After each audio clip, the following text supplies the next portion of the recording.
நுங்கு இதுதானே இதானே? ஆமா, நுங்கு மசாஜ்.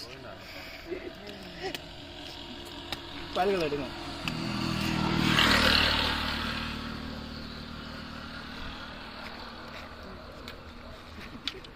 போடு போடு இதுல போடு. அண்ணன் நீ கவர் பண்றா வந்துக்காரு. அண்ணன் நீ கவர் பண்றா ப்ரோ. நுங்கு வெங்கி வெங்கி வெங்கடேஷ் இந்த பக்கம் வந்தீங்கன்னா நம்ம வெங்கடேஷன் கிட்ட நுங்கு வாங்கி சாப்பிடுங்க. சௌந்தரியபுரம். ஆமா, அந்த பயல்களை மட்டும் ஜூம் பண்ணிக்கோங்க, பாத்துக்கோங்க. எங்கேயோ பாத்தீங்கன்னா இன்ஃபர்மேஷன் கொடுங்க. அப்பதான் மாட்டுவாங்க.